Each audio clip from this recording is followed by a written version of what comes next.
बिस्मिल्लाहिर्रहमानिर्रहीम। अस्सलाम वालेकुम। आप देख रहे हैं प्रोग्राम मेरे सवाल और मैं हूं आपका मेज़बान सैयद फवाज़ ज़ैदी। प्रोग्राम के मुस्तकिल मेज़बान जनाब अफसार आलम आज मौजूद नहीं है, इसलिए प्रोग्राम की ज़िम्मेदारी मुझ पर।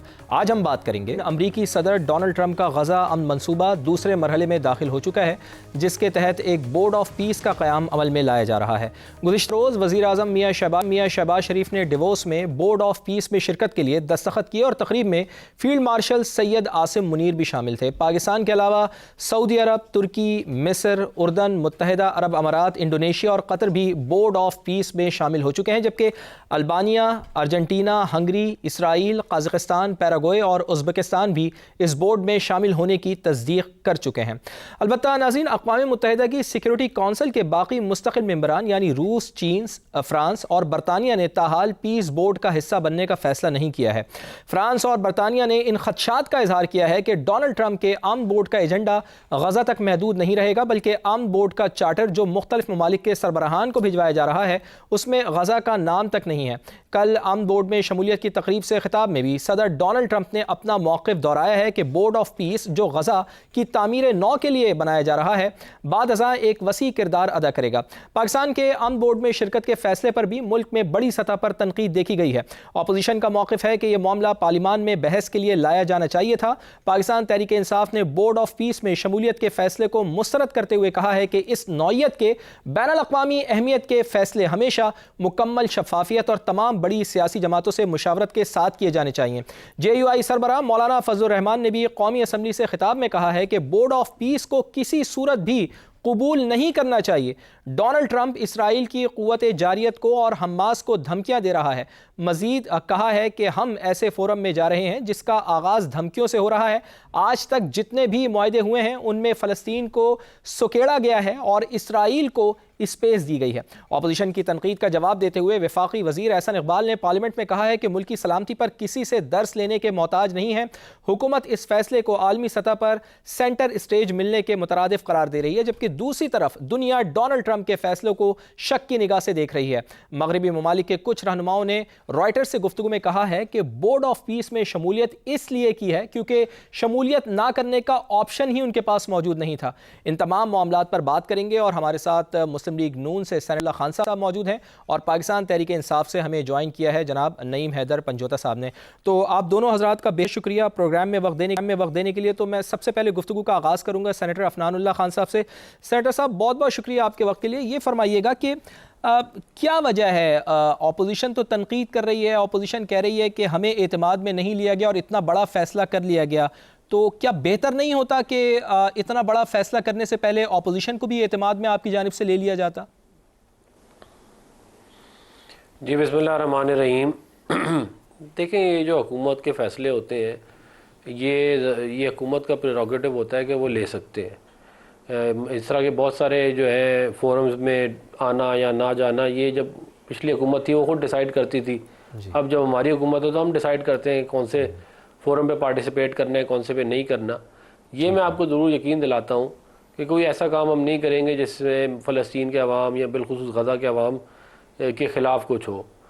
हमारा वहाँ पे जो होना है उसका बुनियादी ऑब्जेक्टिव यही है कि हम जो उनके मसाइल हैं और जो उनकी साइड ऑफ द स्टोरी है उसको पोर्ट्रे कर सकें और उसको जो है वो आगे लेके चल सकें। सही। तो ये जो बहुत सारे लोगों के तहफ़्फ़ुज़ात हैं, ये मेरा ख़्याल है कि ये अभी इस तरह के तहफ़्फ़ुज़ात शो नहीं करने चाहिए। अभी तो एक बोर्ड है, उसके अंदर पार्टिसिपेट करेंगे, अब देखते हैं कि वो आगे मामला कैसे चलता है। अच्छा। तो लेकिन हमारी नीयत जो है वो बिल्कुल ऐसी कोई नहीं है। हम गज़ा के और बिलखुसूस फ़लस्तीन के अवाम के साथ हैं। ठीक है, लेकिन आप ये कह रहे हैं कि आपकी नीयत तो बिल्कुल ऐसी नहीं है। अब कुछ अभी मैंने जिस तरह अपने इंट्रो में भी कहा कि कुछ ममालिक ये कह रहे हैं कि हमारे पास ना कहने का ऑप्शन ही मौजूद नहीं था, तो क्या पाकिस्तान के पास भी पाकिस्तान को भी यही ऑप्शन दिया गया था कि उसके पास ना कहने का कोई ऑप्शन ना हो, इस वजह से हम इसमें दाखिल हो रहे हैं? देखिए, बात यह है कि हर पार्टी की अपनी एक हिस्ट्री होती है। पाकिस्तान मुस्लिम लीग नून की तारीख ये है कि जब प्रेशर डाला गया एटमी धमाकों के बाद हिंदुस्तान के, तो 5 की जगह 6 हमने किए एटमी धमाके और हमने आगे से अरबों डॉलर की हमें एड दे रहे थे, सब कुछ कर रहे थे, हमने उसको नो कर दिया। सही। तो ये हमारी हिस्ट्री है। हमने हमेशा अपने मुफाद और अपने मुल्क के मुफाद के हिसाब से हम चले हैं, तो आगे भी हमारा यही है। कि कोई ऐसा नहीं है कि कोई प्रेशर आएगा तो हम, ये ज़रूर हुआ है इस मुल्क की तारीख में कि बहुत सारे लोग प्रेशर नहीं बर्दाश्त कर सके, लेकिन उनमें हमारा शुमार नहीं होता। ठीक है। अच्छा, नहीं मैदर पंजोता साहब, बड़ी एक अहम बात की अफनानुल्लाह खान साहब ने, उन्होंने कहा कि जी हम किसी के प्रेशर में नहीं आते हैं। हुकूमत का ये मौक़िफ़ है कि मुल्की मफादात के लिए, मुल्की मफाद के बेहतर इसमें यह था कि हम इस मुआहदे में शरीक हो जाएँ, इस पर बोर्ड ऑफ पीस में दस्तखत करें। तो आप नहीं समझते कि एक तो हुकूमत ने मुल्की मफाद में ये काम किया है, और पाकिस्तान तहरीक इंसाफ या अपोजिशन जो तनकीद कर रही है वो तनकीद बराए तनकीद ही कर रही है, कोई ठोस वजूहात पेश नहीं कर रही है इसके पीछे? बहुत शुक्रिया फवाद साहब, आपने मौका दिया जी। देखें, ठोस वजूहात आपके सामने आपको नज़र आ रही हैं जी कि ये जो अमन मुआहदा जिसका हिस्सा बनने के लिए जो है वो सारी फौरी तौर पर उसके ऊपर जो है अमल किया गया और हिस्सा बन गए, इसमें क्या पाकिस्तान की आवाम के नुमाइंदे, उनको एतमाद में लिया गया? क्या सेनेट के अंदर, कौमी असम्बली के अंदर, दीगर अवानों के अंदर क्या गुफ्तगू हुई कि हम जो उस मुआहदे का, अमन मुआहदे का हिस्सा बनने जा रहे हैं, बोर्ड ऑफ पीस का, अमन बोर्ड का, तो उसके अंदर जो है वो ये कंटेंट्स हैं, ये उनका जो है वो आगे लाअमल होगा, ये तरीकाकार अडॉप्ट किया जाएगा, ये इनके इंग्रेडिएंट्स हैं, ये पॉइंट्स हैं, ये कंटेंट है, कोई बात, कोई गुफ्तगू नहीं की गई। अब इसके अंदर आप देखें डोनाल्ड ट्रंप का बयान, वो बड़ा अहम है। डोनाल्ड ट्रंप क्या कह रहा है?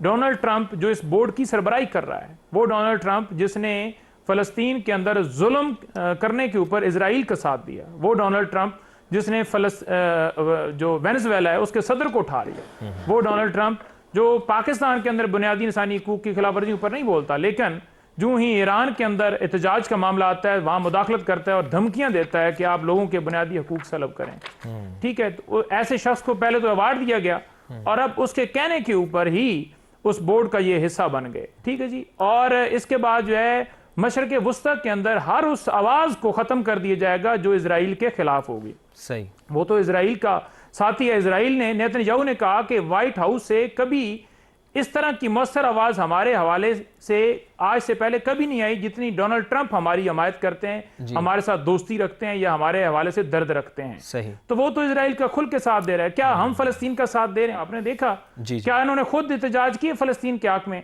तो आपको नहीं नजर आएंगे। देखें, फलस्तीन को असले से पार करने का मतलब यह है कि उनके दिफा के ऊपर ही हमला है, उनके दिफा को कमजोर करना। फलस्तीन मुसलमान, तो मुसलमानों को कमजोर करने की जगह पर अगर कोई ऐसा अमन मुआहदा, अमन बोर्ड होता जिसमें इजराइल को अपनी जुरिस्डिक्शन के अंदर जाने के अंदर इजराइल को असले से पाक किया जाता, जिसमें यह कहा जाता कि नहीं, तो अगर आपकी इस वक्त हुकूमत होती, इस वक्त अगर आपकी हुकूमत होती, पाकिस्तान तहरीक इंसाफ की हुकूमत होती और इस तरह का मुआहदा पेश किया जाता और उसमें आपको शामिल होने के लिए किया जाता, तो क्या आप उसको यकसर मुस्तरद कर देते? फिर आपकी बातों से तो ये अंदाजा हो रहा है। फवाद साहब, यही तो बात है। इमरान खान के ट्विटर अकाउंट से ट्वीट उठा उठा के ट्रंप को, इजराइल को दिखाए जाते हैं कि ये तो आपका मुखालिफ है, जो कहते थे कि इमरान खान इजराइल का एजेंट है। आज अवाम जरा ट्विटर पर लिखे ना, और आज भी इसलिए नहीं चाहते क्योंकि उन्होंने अपने मुताबिक मामलात चलाने हैं और उनको सूट करते हैं शहबाज शरीफ साहब। अच्छा। तो इसलिए वो तमाम मामलात में उनको जो है वो बेहतरीन है। और इसको आज आपके मुल्ला जो पहले नुक्ता आ गया आपका, गाजा के अंदर नुक्ता आ गया, मुझे जरा पूछने दें सेनेटर साहब से। मुल्ले आके कह रहे हैं जी कि ये बड़ा ही सफारती महाज है और बड़ा इस्लामी असूलों के मुताबिक। आपका नुक्ता आ गया, आप ये कह रहे हैं कि सेनेटर अफनानुल्लाह खान साहब से भी पूछ लेते हैं कि जी इसराइल का एजेंट कौन है। अफनानुल्लाह भाई ये बताएं कि जिस तरह अभी मुझे नईम पंजोता साहब भी कह रहे हैं कि पाकिस्तान का उसमें क्या किरदार होगा। पाकिस्तान उसका फिर अगर हमास को वहाँ से गैर मुसल्लह होगी वो, तो फिर फ़लस्तीनी अपना दिफा कैसे कर सकेंगे? और साथ साथ ये भी बता दें कि जो बात कर रहे हैं नईम हैदर पंजोता साहब के, उनके कायद को कहा जाता था कि वो इसराइल के एजेंट हैं, लेकिन क्या वाकई वो इसराइल के एजेंट थे या फिर कोई और है? देखें, बात ये है कि ये दो आपने बातें पूछी हैं कि क्या उनको जो है उनसे असला लिया जाएगा। हमने पहले वादे कर दी बात कि हम किसी ऐसे चीज़ का हिस्सा नहीं बनेंगे। एक बात। दूसरी बात ये है कि हमास को जो है वो अमेरिका और इसराइल और उनकी सारी जो अलाइज हैं वो मिलके नहीं उनसे असला ले सके तो फिर कोई और क्या लेगा। फिर जो इन्होंने बात की कि जी कि डोनाल्ड ट्रंप जो है उन्होंने ये कहा और ये कहा। अव्वल तो ये जो बातें डोनाल्ड ट्रंप साहब ने किसी और अपने इंटरव्यू में या किसी और तकरीर में की हों, लेकिन कल उन्होंने इस तरह की कोई बात नहीं की। अच्छा। फिर ये कहा गया कि जी डोनाल्ड ट्रंप जो है वो बड़ा बुरा है, तो भाई सबसे ज़्यादा आप पाकिस्तान तहरीक इंसाफ के आप मीडिया के लोगों के बयानात उठा लें, छोड़े इमरान खान साहब को। जितना इन्होंने 2023 के इलेक्शन के बाद, 2024 के इलेक्शन के बाद डोनाल्ड ट्रंप किया, किसी ने नहीं किया कि ट्रंप आएगा तो ये हो जाएगा, ट्रंप आएगा तो वो हो जाएगा, हम ये कर देंगे। तो ये खुद सबसे बड़े फ़ैन थे डोनाल्ड ट्रंप के। वो तो जब इनकी ख्वाहिशात पूरी नहीं हो सकी तो ये अब जो है उनके खिलाफ बात कर रहे हैं। अच्छा, फिर ये कह रहे हैं कि जी बहुत जो है वो बड़ा जुल्म होने वाला है, यूं हो जाएगा, ये हो जाएगा। मफरूज़ों पे बात हो रही है, लेकिन कुछ चीज़ें जो हो चुकी हैं जिनको कौम के सामने लाना बहुत ज़रूरी है। मिसाल के तौर पे आर्टिकल 370 जो है वो रिवोक हुआ कश्मीर के अंदर, जब पाकिस्तान तहरीक इंसाफ की हुकूमत थी और इमरान खान साहब वज़ीर आज़म थे, और ये अमेरिका से वापस आए और इन्होंने आगे पाकिस्तान में लैंड करके फरमाया कि मैं तो ऐसे मुझे फील हो रहा है जैसे मैं वर्ल्ड कप जीत के आया हूँ। तो ये भी तारीख का हिस्सा है ना कि आपने आर्टिकल 370 जो है वो ट्रंप साहब के साथ मिलकर रिवोक कर दिया और बाद में आके आप जो है वो सारी कौम को नवीद दे रहे थे कि मैं वर्ल्ड कप जीत के आया हूँ। फिर ये इतनी ज़्यादा कत्लो गारत हुई है ख़ज़ा में, लेकिन आप देखें कि ट्विटर अकाउंट में सियासत चल रही है इमरान खान साहब के, हर चीज़ चल रही है। मगर इवन ये हद तक है कि लेडी एनाबेल गोल्डस्मिथ जो है उनकी वफात हो गई तो इमरान खान साहब ने जेल से उनको क्या कहते हैं पैगाम भिजवाया कि जी मुझे बड़ा अफसोस हुआ है। सही, मतलब ये तमाम चीज़ें हो रही हैं मगर फ़लस्तीन के लोगों के लिए ट्वीट नहीं हो सकती या उनके हक में ट्वीट नहीं हो सकती। तो ये तमाम चीज़ें भी सामने रखनी चाहिए। देखें बात ये है कि कौन नहीं जानता कि किसके साथ कितने ताल्लुकात रहे हैं और आज भी हैं। ठीक है, और वो मतलब कि इसमें तो कोई दो राय नहीं है। बात ये है कि एक ये पीस बोर्ड बना है, इसके अंदर बहुत सारी जो है ममालिक हैं और उधर जो है वो बातचीत होगी। अब पाकिस्तान वहाँ पे मौजूद होगा तो अपना ओपिनियन देगा। नहीं, वो ओपिनियन अपना कैसे देगा, चूंकि एग्जीक्यूटिव बोर्ड का तो मेंबर ही नहीं होगा ना। एग्जीक्यूटिव बोर्ड के मेंबर तो अमेरिका और इसराइल वगैरह होंगे। अगर पाकिस्तान ने कोई बात भी करनी होगी, कोई अपना एजेंडा भी रखना होगा सेनेटर साहब, तो वो कैसे रखेगा? एग्जीक्यूटिव बोर्ड का तो मेंबर ही नहीं है पाकिस्तान। नहीं, एग्जीक्यूटिव बोर्ड नहीं है, एक बोर्ड है बस। ये एग्जीक्यूटिव बोर्ड कहीं पे भी नहीं लिखा हुआ।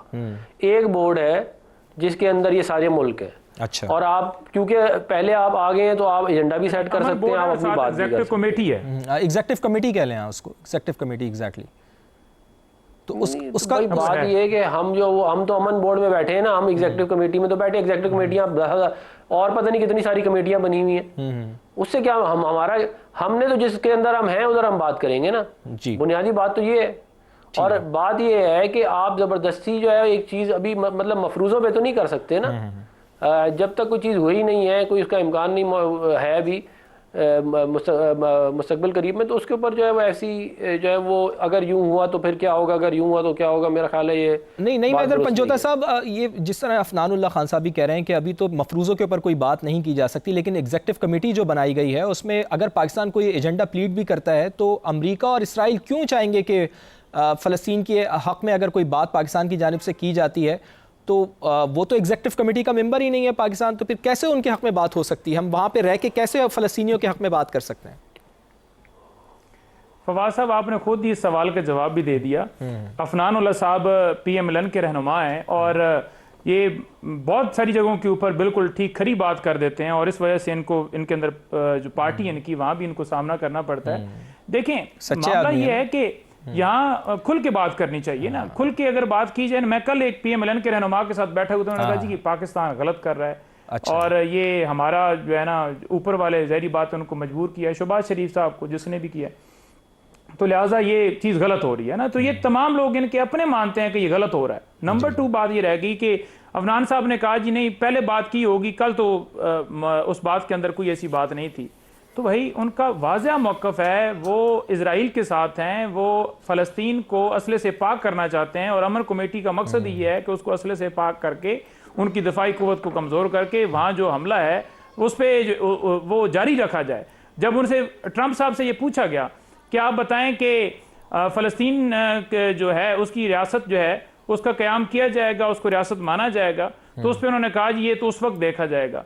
तो पहले भी, इससे पहले अमन मुआहदे की तरफ बढ़े, उस वक्त भी सिर्फ बातों की हद तक ये मामला हुआ, लेकिन जारियत जो है फ़लस्तीन की आवाम के ऊपर जारी रही। अस्पतालों के ऊपर हमले किए जाते रहे, नौजवान मीडिया के नुमाइंदगार, 2-3 दिन पहले 3 सहाफ़ी वहाँ पर शहीद कर दिए गए रिपोर्टिंग करते हुए। तो वहाँ तो सिलसिला जारी है। और जो ये अमन बोर्ड है इसका मकसद ही सिर्फ ये है कि इजराइल को फतह देना, फ़लस्तीन को ख़त्म करना, जो कि उन्होंने अपने बयान के अंदर कहा कि हमने हमास को करना है, फिर हमने हिजबुल्लाह को करना है। तो इस पे तो दो राय है ही नहीं, ये तो क्लियर है। अब जो एग्जीक्यूटिव कमेटी है उसने सारी तजावीज़ देनी है, जो डोनाल्ड ट्रंप की सरबराही के अंदर जहां पर उनके अपने लोग अपनी मर्जी से उन्होंने शामिल किए हुए हैं, जिसमें पाकिस्तान मेंबर नहीं है। अमन बोर्ड तो कोई तजवीज़ देगा ही नहीं ना, कोई चीज़ नहीं है, वो एग्जीक्यूटिव कमेटी के पास है। नंबर 3 बात ये रह गई, नंबर 3 बात ये रह गई मैं आता हूं आपकी तरफ, सेनेटर साहब बात की जा रही है, इमरान खान से मुलाकात करा दें। इमरान खान से जब मुलाकात होती है तभी ट्वीट आता है, ट्वीट हो जाएगा। लेकिन पीटीआई ऑफिशियल की तरफ से, यानी तहरीक इंसाफ जिसके सरबराह इमरान खान है, ऑफिशियल पे ट्वीट आया है फ़लस्तीन के हक में, गाजा के हक में, इजराइल के खिलाफ। ये जो इसके अंदर होना क्या चाहिए, जो मैं इस प्रोग्राम के तवज्जुह से आपको मैंने बताया कि इस तरीके से कि चले ये तो आपने कहा कि ट्वीट तो हो रहा है ना सेनेटर साहब, पाकिस्तान तहरीक इंसाफ की तरफ से ट्वीट तो हो रहा है, फिर आप कैसे कह रहे हैं कैसा होना चाहिए, फिर आप कैसे कह रहे हैं कि पाकिस्तान तहरीक इंसाफ इसराइल के खिलाफ कोई बात नहीं कर रही? तो ट्वीट तो हो रहा है, नहीं मैदर पंजोता साहब कह रहे हैं। मैं खुद भी बोल, बात ये है कि ये ट्वीट मैंने ट्वीट नहीं पढ़ी, लेकिन जितनी ट्वीट्स उनकी पिछले अकाउंट से आती रही हैं, उनमें एक लेडी एनाबेल जो है गोल्डस्मिथ, उनकी वफात हुई है, तो उसके ऊपर उन्होंने उनको पूरी की पूरी एक ट्वीट की है। भाई ये ट्वीट बहुत बुरी लगी है उनको, नहीं मैदर पंजोता साहब, इसका भी तो जवाब देना आखिर, फिर आप उनके खिलाफ ट्वीट कर दे, उनके हवाले से ट्वीट कर दे। गुजारिश तो सुन ले। जी जी, मैं मुख्तसर मैं कमेंट ले लूं, फिर अफनान भाई की तरफ, आपकी तरफ दोबारा आता हूं। अफनान भाई, इस पे कमेंट ले। अफनान साहब को इंटरप्ट ना करें, मैं मौका देता हूं अफनान साहब को। अफनान साहब से पहले बात, अफनान भाई अपनी बात कंटिन्यू करें। मैं चाह रहा था कि इसके ऊपर भी जवाब ले लेते ना। देखिए, मैं ये कहना चाह रहा था कि देखें, ये पीस बोर्ड की बात हो रही है, एग्जीक्यूटिव कमेटी की कोई बात मुझे कहीं ये एग्जीक्यूटिव कमेटी ना नज़र आई है, ना मैंने कहीं पढ़ा है, ना मैंने भी चेक भी कर लिया, मुझे कहीं नहीं नज़र आई है। पता नहीं, हो सकता है मिस ना कर गया हूँ, लेकिन कोई एग्जीक्यूटिव कमेटी नहीं है, एक बोर्ड है जिसके अंदर सारे मेंबर हैं, और वहाँ पे आप एजेंडा भी अपना सेट कर सकते हैं, अपनी बात भी पूरी कर सकते हैं। ये मैं बात बिल्कुल आवाम के सामने क्लियर रखना चाहता हूँ। जहाँ तक बात है, देखें, मैंने बड़े वाज़ेह तौर पर ये वाली बात एक्सप्लेन की है अभी कि इमरान खान साहब के दौर के अंदर बहुत ज़्यादा जो है ये हुआ, ये वाली बात हुई कि यहाँ से एक इनके मिनिस्टर हैं वो इज़राइल भी गए। फिर जो बहुत सारे मामलात हैं लोगों के सामने ही है कि कैसे किसके साथ का ताल्लुकात हैं और कौन कौन किसको क्या क्या विश करता रहा है। तो उसके बाद ये बात हमारे पे नहीं डालनी चाहिए, ये बात तो बेसिकली इनको खुद देखनी चाहिए कि इस तरह का मामला है क्यों। अच्छा, हमने हमेशा पाकिस्तान के मफादात को, पाकिस्तान मुस्लिम लीग नून ने हमेशा पाकिस्तान के मफादात को प्रोटेक्ट किया है, और माजी में भी किया है, एटमी धमाकों के टाइम पे किया है, मिसाइल डेवलपमेंट के टाइम पे किया है, और पाकिस्तान की इकॉनमी के टाइम पे, सी पैक के टाइम पे बहुत दफ़ा हमारी मिसालें मौजूद हैं कि हमने जो है वो पाकिस्तान के मफाद के लिए जो है वो लोगों को नो किया। तो ये है टोटल मामला। सही, ठीक।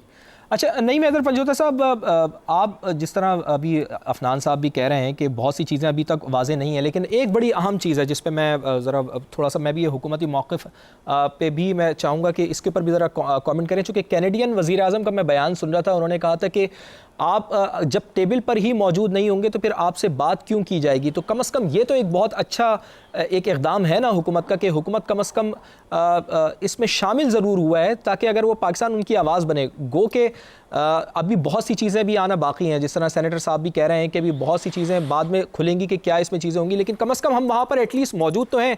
ये तो क्रेडिट हुकूमत को देना चाहिए कि एक बड़ा फ़ैसला उसकी जानिब से किया, शमूलियत तो हमने कम से कम इख्तियार की इसमें। देखिए फवाद साहब, इस बोर्ड का मकसद देखें ना, ये फ़लस्तीन के ख़िलाफ़ है, इसके अंदर फ़लस्तीन हिस्सा नहीं है। इस बोर्ड का मकसद ये है कि गाज़ा को असले से पाक करना, वहाँ पर अपनी फ़ौज भिजवाना, ताकि वहाँ लोग जो हैं, जो बैठे हुए हैं, जिनके पास असला दिफाई एक क़ुव्वत है उनके पास, मज़ाइल राइफ़ल्स जो उनके पास असला है, जो दिफा कर रहे हैं, जो लड़ रहे हैं, उसको ख़त्म करना। ठीक है, अगर ये बोर्ड बनता इजराइल को असले से पाक करने का, तो मैं कहता जी कि इस बोर्ड का ऐसे, ये बोर्ड ही गलत है, जिसकी सरबराही ट्रंप कर रहा है, जिसके अंदर फ़लस्तीन मेंबर ही नहीं है। तो इसको कैसे आप कह सकते हैं कि ये इज्जत की बात है? मैं तो नहीं समझता कि ये इज्जत की बात है। जो भी इसके अंदर हिस्सा बन रहे हैं वो बिल्कुल जो है वो गलत कर रहे हैं। तारीख जो है उनको कभी नहीं भूलेगी। ये बिल्कुल इनका अमल गलत है। जहां उन्होंने बात की कि हमारे मिनिस्टर जो हैं गए, बिल्कुल यहाँ सबूत दीजिए, लेकिन मौलवी अजमल साहब का भी जिक्र कीजिए, जो गए थे, जिनको भिजवाया गया था कि वहाँ सरमायाकारी होनी चाहिए, वहाँ उनकी इंफॉर्मेशन, वहाँ उनकी टेक्नोलॉजी बड़ी ज़बरदस्त है, तो कारोबारी मामला ठीक होने चाहिए, और इनकी बड़ी ख्वाहिश थी। अब देखिए ना, ट्रंप एक साइड के ऊपर नेतन्याहू को बिठाएगा, दूसरी तरफ शहबाज शरीफ साहब को बिठाएगा। देखिए इमरान खान तो बाहर होते कभी वो ना तस्लीम करते ना वहाँ इसराइल के साथ बैठते। इमरान खान का मौक़िफ़ वही जो कायद आज़म मोहम्मद अली जना का है। हाँ। कायद आज़म मोहम्मद अली जना का यही मौक़िफ़ है कि जो फ़लस्तीन है उसको रियासत तस्लीम किया जाए और इसराइल नाजायज़ बच्चा है, इनको भी नाजायज़ बच्चा कहना चाहिए। मेरा तो ये मौक़िफ़ है। चले आप दोनों का मौक़िफ़ आ गया और आप दोनों का ये मौक़िफ़ हमने आवाम के सामने भी रख दिया। अब आवाम को फैसला करना है मौक़िफ़ दुरुस्त है, आया कि हुकूमत का मौक़िफ़ दुरुस्त है या फिर अपोजिशन का मौक़िफ़ दुरुस्त है। नाज़रीन, हमें एक ब्रेक लेनी है और ब्रेक के बाद जब हम वापस आएंगे तो सानह गुल प्लाज़ा के हवाले से तफसीली गुफ्तगू करेंगे। आप हमारे साथ रहिए। Welcome back. कराची में गुल प्लाजा की भयानक आग लगने के वाक़े में अब तक हलाकतों की तादाद मुसलसल बढ़ रही है। 70 हो चुकी है। सर्च ऑपरेशन अपने आखिरी मराहिल में है। आग लगने के इस वाक़े को 6 रोज़ बीत गए हैं मगर आग पर पूरी तरह भी अभी काबू नहीं पाया गया।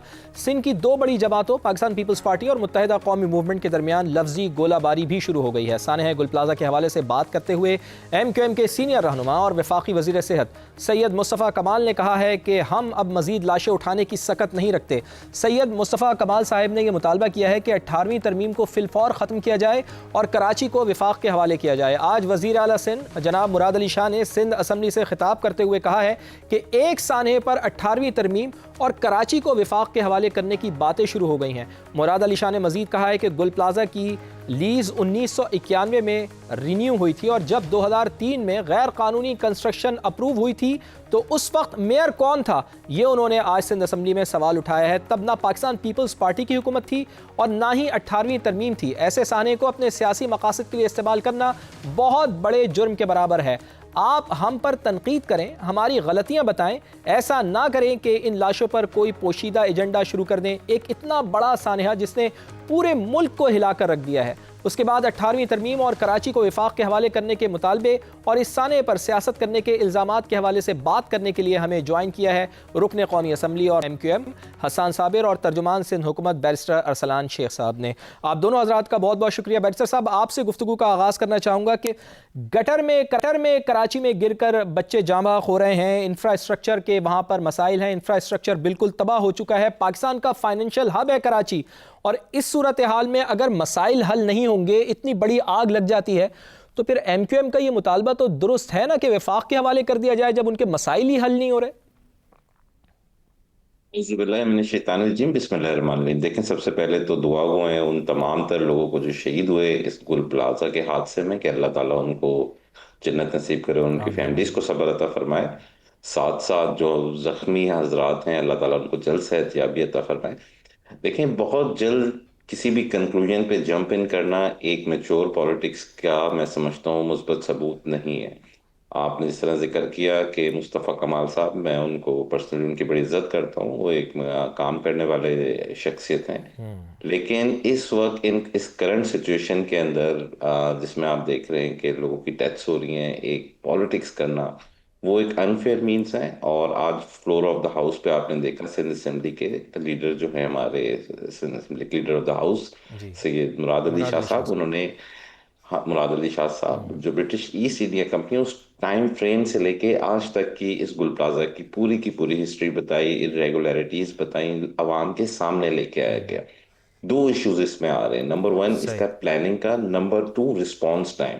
तो जो प्लानिंग, जो एग्जिट्स, देखें ना, अगर आप बेसमेंट्स में शॉप्स बनाने दे रहे हैं, फ्लोर्स के ऊपर पार्किंग अलाउ कर रहे हैं विदाउट कंसीडरिंग कि इसकी पॉपुलेशन कितनी है। फिर एक इंटरनेशनल स्टैंडर्ड्स होते हैं कि इतनी पॉपुलेशन पे जिस तरीके से आपके जो डेवलप्ड कंट्रीज होते हैं वो तो 50,000 पे रखते हैं, लेकिन मिनिमम 1 लाख के ऊपर होनी चाहिए कि 1 लाख पे एक फायर ब्रिगेड स्टेशन, इतने नंबर ऑफ ह्यूमन रिसोर्सेज उधर डिप्लॉयड होने जरूरी है। लेकिन पाकिस्तान एक थर्ड वर्ल्ड डेवलपिंग कंट्री के अंदर आता है, लिमिटेड रिसोर्सेज हैं। पार्शियली एग्री, बिल्कुल गवर्नमेंट की रिस्पॉन्सिबिलिटीज होती हैं चीजों को करेक्ट करना, लेकिन अगर आप कंप्लीट स्टेट ऑफ अफेयर्स और फैक्चुअल रियलिटी देखें तो this is the first time कि पाकिस्तान पीपल्स पार्टी को बल्दियाती नुमाइंदगी हासिल हुई है। अब जो इतने पुराना एक इशू है, मैं गन या इस तरह के लफ्ज नहीं इस्तेमाल करना चाहूंगा, लेकिन जिस एक इल प्लान मैनर के अंदर कराची को ग्रो किया गया और जो करोड़ों की आबादी है, तो जाहिर बात है उसकी रेक्टिफिकेशन रिक्वायर्स टाइम। जब आप नॉर्मली ये होता है कि शहर बनने से लेकिन पहले 17-18 साल एक बहुत बड़ा अरसा होता है। बैरिस्टर साहब, हसन साबिर साहब, 17-18 साल चले हसन साबिर साहब, वजीर आला सिंध ये कह रहे हैं कि गुल प्लाजा के साने के ऊपर सियासत हो रही है। जब बल्दिया टाउन में आग लगती है तो उसके ऊपर वो आपके ऊपर इल्ज़ाम लगा देते हैं। आप गुल प्लाजा के साने के जिम्मेदार आप सूबाई हुकूमत को ठहरा रहे हैं, तो क्या ये दोनों ब्लेम गेम एक दूसरे के ऊपर चलते रहेंगे? आप नहीं समझते कि किसी हद तक आप दोनों ही जिम्मेदार हैं इंसानी हाथ के? बिस्मिल्लाहिर्रहमानिर्रहीम। देखिए, ये इतनी शाइस्ता गुफ्तगू और इतना आसानी से स्लिप हो जाना है सारे इशू से, ये पीपल्स पार्टी ही कर सकती है कि अपने सारे गन को, सारी बैड गवर्नेंस को वो लपेट के जो है वो एक साइड में रख दे और बोले जी हमसे बात कर ले और बड़े इत्मीनान से हम बात करने पहुंच जाए। ये कोई पहला सानिया तो नहीं हुआ। यहाँ डंपर से लोग कुचले जा रहे हैं, या गटर में लोग जाने दे रहे हैं, या बच्चे जो है वो विक्टिम बन रहे हैं इस सारे हादसात का, नालों में बुजुर्ग गिर रहे हैं। यहाँ पर क्रिमिनल एक्टिविटी, आप जरा स्ट्रीट क्राइम का रेशो जरा चेक कीजिए। यहाँ पर आप ये शॉपिंग प्लाजा के जलने का जरा रेशो चेक कीजिए। अभी मेरे दोस्त ने भी ये बताया कि दुनिया भर के अंदर 50,000 से 1 लाख के दरमियान एक फायर स्टेशन होता है। एक फायर स्टेशन, ये एक फायर स्टेशन जरा ये देखे तो सही, 3.5 करोड़ की आबादी वाला शहर है। 35 फायर टेंडर्स है सिर्फ इनके पास। उस फायर टेंडर्स में भी ना पानी है, ना उनमें डीजल है, ना उनका डीजल किधर जा रहा है जो एलोकेशन करके रखा हुआ था इन्होंने बजट के अंदर। फायर वालों का पूरा बजट जो है वो किधर जा रहा है, वो किस डिपार्टमेंट के अंदर इस्तेमाल हो रहा है, वो किन की गाड़ियों में डीजल डल रहा है। वो पानी का, वो सिर्फ पानी से आग बुझानी थी इन्होंने, फोम किधर गया, पानी नहीं है तो फोम किधर गया। ये आग की इंटेंसिटी का नहीं पता चल रहा, किसको प्रोमोट करके चीफ फायर ऑफिसर लगाया, कौन लोग हैं जो बगैर किसी ट्रेनिंग के फायर डिपार्टमेंट के अंदर भर्ती कर लिए। ये बहुत बहुत बहुत चीजें हैं जिनको बारहा हमने फ्लोर ऑफ द हाउस भी और हमने मुख्तलिफ मौकों के ऊपर भी कोशिश जरूर की कि पीपल्स पार्टी कहीं अपनी गवर्नेंस को बेहतर कर ले, वो चाहे सूबाई हुकूमत की हो या लोकल गवर्नमेंट की हो। लेकिन देखें, यहाँ बिल नहीं है करने की बिल नहीं है। यहाँ सारी चीजों को मुझे ये बताएं ना, आपकी जानिब से मुतालबा किया जा रहा है कि कराची को विफाक के हवाले कर दिया जाए, 18वीं तरमीम को रोल बैक कर दिया जाए। मुझे हसन भाई जरा बताएं ना कि आखिर क्या वजह है 18वीं तरमीम को अगर रोल बैक कर देते हैं, कराची को हवाले कर देते हैं विफाक के, और शर्जील इनाम मेमन साहब का ये सवाल दुरुस्त है, क्या फिर ये सानहे रुक जाएंगे इसके बाद? देखिए, इसलिए क्योंकि 18वीं तरमीम इसलिए की गई थी कि मुल्क के शहरियों को एक अच्छी गवर्नेंस मिले, एक अच्छे तौर पर उनकी लोकल गवर्नमेंट का सिस्टम भी राइज हो जाए। एनएफसी के जरिए वो पैसे जो वफाक उन सूबों को देगा, सूबे आगे डिस्ट्रिक्ट के अंदर पीएफसी के जरिए देंगे। जरा ये तो देखें कि सिंध के अंदर, सिर्फ सिंध के अंदर इशू आ रहा है ना, पूरे पाकिस्तान के अंदर अगर इशू बन रहा है तो वो सिंध के अंदर बन रहा है 18वीं तक। ना यहाँ पर बच्चों को गवर्नमेंट स्कूल और कॉलेजेस में एडमिशन मिलता है, ना ही उनको एक प्रॉपर एजुकेशन दी जाती है। यहाँ पर अगर आप देखें तो हेल्थ डिपार्टमेंट को अगर चेक करें तो हेल्थ डिपार्टमेंट में क्या सूरत हाल है। अगर खड़े होकर इस्लामाबाद के अंदर आप बताएं कि जी ये SIUT बड़ा जबरदस्त काम कर रहा है, किडनी सेंटर, ये भाई ये प्राइवेट लोग चलाते हैं, इसके डोनर्स कोई और है। ये कराची के रहने वाले जो लोग मुखैर हजरात हैं वो उसको रन करते हैं। सिंध हुकूमत का क्या ताल्लुक इस सारे सिलसिले से? किसको दिखाया जाता है? वो कहते हैं कि जी बड़ा मुकाबला दुनिया भर से हो रहा है नहीं, सिंध तो का। सिंध हुकूमत क्या वहां पर कोई पैसे नहीं दे रही कराची को? क्या सिर्फ मुखैर हजरात चला रहे हैं? अरसलान शेख साहब, क्या आप लोग कोई फंड्स वगैरह नहीं देते कराची को? चूंकि हालात तो बज़ाहिर ऐसे ही बता रहे हैं। नहीं सर, देखें, ये एक परसेप्शन बड़ा आसानी से क्रिएट किया जाता है, काम बड़ी मेहनत से होता है। जितने आप हॉस्पिटल्स देख रहे हैं, NICVT है, SIUT है, इंदस हॉस्पिटल है, गिम्स है, इवन सिविल हॉस्पिटल में जो आप देख रहे हैं इस वक्त साइबर नाइफ कैंसर ट्रीटमेंट्स हो रहे हैं, दुनिया के मोस्ट एक्सपेंसिव ट्रीटमेंट्स यहाँ पे फ्री ऑफ कॉस्ट हो रहे हैं। It's all backed by the government of Sindh and as per the policy directives of chairman Peoples Party Bilawal Bhutto Zardari साहब। तो जहाँ अच्छी चीज हो, आई थिंक उन पे अप्रिशिएट करना चाहिए। जहाँ पे चीज खराब हो वहां पे क्रिटिसिज्म करना चाहिए। चलें, आप कह रहे हैं कि सेहत का निज़ाम बहुत अच्छा है कराची में, चलें अच्छी चीज़ों को अप्रिशिएट करना चाहिए, बात बिल्कुल सही है। लेकिन सवाल ये है कि आप लोगों का भी ये मौक़िफ़ है बैरिस्टर साहब के वहाँ पर फायर ब्रिगेड गो के लोग कुछ और कह रहे हैं, वो तो कह रहे हैं कि ताख़ीर से पहुंची, लेकिन आपका मौक़िफ़ दुरुस्त मान लिया जाए। आप कहते हैं कि जी पाकिस्तान पीपल्स पार्टी कह रही है कि वहाँ पर वक्त पर पहुंची है, लेकिन अगर वहाँ पर फायर ब्रिगेड वक्त पर पहुँच भी गई तो फिर आग 33 घंटे बाद क्यों बुझ रही है? क्या वो वेल इक्विप्ड थे? वहाँ पर पानी उनके पास मौजूद था? इतनी उनकी ट्रेनिंग थी जो फायर ब्रिगेड हुकाम थे या वहाँ पर जो बेचारे अहलकार थे, जिसमें से एक फुरकान नामी शख्स शहीद भी हुआ है? अगर तो वो वक्त पर पहुँच भी गई तो फिर 33 घंटे क्यों लगी रही आग? देखें, 2-3 चीजें अहम है ना। एक तो सबसे पहले ये कि फायर इंसिडेंट्स पूरी दुनिया में होते हैं, और एक चीज होती है जो अपने आप खुद बोल रही होती है। तो ये इस चीज की एक इंडिकेशन है that there is definitely a very big room for improvement, reforms, जो लाने होंगे। लेकिन वो अगर आप कहें कि जी सिर्फ एक कोई फर्द वाहिद लाएगा, ये नहीं होगा। ये हम सबको, जब भी आप कोई पॉलिसीज बनाते हैं, फायर एक्ट सिंध असेंबली ने पास किया, लेकिन जब भी कोई एक्ट पॉलिसी रूल्स बनते हैं उसकी इम्प्लीमेंटेशन बाय फोर्स होती है, लेकिन बाय विल भी होती है। अब ये वाली बहस मैं समझता हूँ कि हमें नहीं करनी चाहिए कि ये कितने टाइम्स कितने आवर्स, क्योंकि एक पूरी इसकी कमेटी बनाई गई है। अच्छा। एफआईआर लॉन्च करने का कैटेगोरिकली डिक्लेयर किया गया है, अनाउंसमेंट्स हुई हैं, कोई जुडिशियल कमीशन है वो भी होगी। जिम्मेदारों का ताउन दोनों एंड पे, प्लानिंग के एंड पे, और जो रिस्पांस टाइम या जो रिस्पांस मैकेनिज्म था वो पब्लिक के सामने लेके आया जाएगा। लेकिन इस वक्त जरूरत है कि इस सानिया से पाकिस्तान को निकाला कैसे जाए। मैं सिर्फ सही। कराची की बात नहीं करूंगा। तो ऐसे मौकों पर कौमें इकट्ठे हो जाती हैं। हमें चाहिए कि ये फेडरल बात गवर्नमेंट, बिल्कुल दुरुस्त है गवर्नमेंट, बैरिस्टर तमाम साहब के पॉलिटिकल ऐसे मौके पार्टी के ऊपर कौमें इकट्ठी हो जाती हैं, लेकिन बदकिस्मती फिर कराची वालों की यह है कि जब भी कोई सानिया होता है आपकी तरफ से इल्ज़ाम तराशी की जाती है एमक्यूएम के ऊपर, और एमक्यूएम को फिर उनका माजी याद दिलाया जाता है और एमक्यूएम वाले फिर आपके ऊपर इल्ज़ाम तराशी करते हैं। हसन साबिर साहब, मुझे सिर्फ ये बता दें कि इस सारी सूरत हाल में एक आम शहरी, उसकी सिर्फ क्या ज़िंदगी में यही लिखा है कि वो गटर में गिर के मर जाए, वो अंधी गोली का निशाना बन जाए, वो टारगेट किलर्स का निशाना बन जाए, वो जो वहाँ पर मंसूबे शुरू हुए हैं ग्रीन लाइन के या रेड लाइन के, वो उसके नीचे आ जाए? मुझे बताएं कि एमक्यूएम तो हर दौर में ही हमने ये देखा है कि हुकूमत में रही है, फिर इल्ज़ाम तराशी भी करती रही है। आखिर एमक्यूएम का मसला क्या है? क्या अवामी सतह पर उसको वो सपोर्ट अभी नहीं मिल पा रही है, या फिर उसका मसला ये है कि उनको हुकूमत ही में ही रहना है, हुकूमत ही दी जाए तभी वो काम कर सकते हैं? देखिए, एमक्यूएम हुकूमत में अवामी सपोर्ट के तहत ही आती है, अवाम के वोटों से ही मुंतखब होकर आती है, और गुज़िश्ता कई दिहाइयों से अवाम की मदद के जरिए ही आती हो, तो अवामी मसाइल को ही उजागर करती, चाहे वो हुकूमत में हो या हुकूमत में ना रहे। लेकिन यहाँ सूरत हाल ये है कि देखिए, बैड गवर्नेंस की जहाँ बात होगी तो फिर बबांगे दोहल बात होनी चाहिए। इसके अंदर तजर्बा गानी बनाना चाहिए शहर को, कि तजर्बे करने। 18 साल से तजर्बा कर रही है पीपल्स पार्टी के ऐवान में, 18 साल हो गए इनको बैठे हुए। इस 18 सालों में कोई बता दे कोई सूरत हाल इस शहर के अंदर बेहतर हुई हो। पंजाब में हसन साबिर साहब और बैरिस्टर अरसलान शेख साहब, बहुत बहुत शुक्रिया आपके कीमती वक्त के लिए। चूंकि वक्त में खत्म हो गया है, लेकिन ये बात बिल्कुल दुरुस्त है कि शहर को तजर्बे गाह नहीं बनाना चाहिए। प्रोग्राम के आखिर में हम मरी की सूरत हाल पर अपडेट करते हैं। गुज़िश्ता रात से जारी बर्फबारी की शिद्दत में इजाफा हो गया है। हमारे नुमाइंदे कमरुल मुनव्वर हमें मरी से ज्वाइन कर रहे हैं। कमर साहब, बताइए कि इस वक्त क्या सूरत हाल है मरी में? शदीद बर्फबारी का सिलसिला जारी है?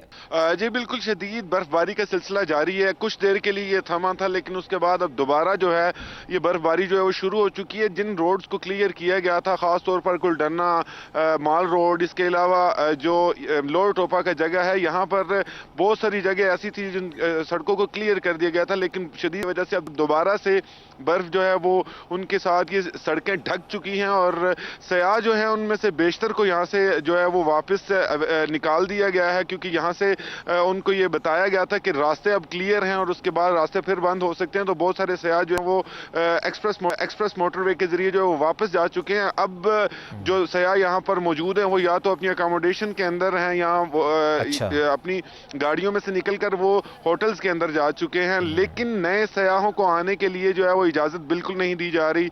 मरी एक्सप्रेस वे को भी बंद कर दिया गया है आज सुबह से ही, और अब जो पुराना रास्ता है जीटी रोड का उसको भी मुकम्मल तौर पर बंद किया गया है। ठीक है, बहुत बहुत शुक्रिया कमरुल मुनव्वर, आप अपना भी ख्याल रखिएगा। कमरुल मुनव्वर खुसूसी हमें अपडेट कर रहे थे, और इंतज़ामिया ने अपील की है कि शहरी ताउन करें। हम भी इस प्लेटफॉर्म से नाज़रीन आपसे कहना चाहेंगे कि आप अपने घरों में रहें, ख़ुद को भी महफूज रखें, और दूसरों को, ख़ास कर रेस्क्यू एहलकारों के लिए भी कोई मुश्किलात पैदा ना करें। आज के प्रोग्राम से इतना ही। अपने मेज़बान सैयद फवाद ज़ैदी को दीजिए कल तक के लिए इजाज़त। अल्लाह ने के बाद।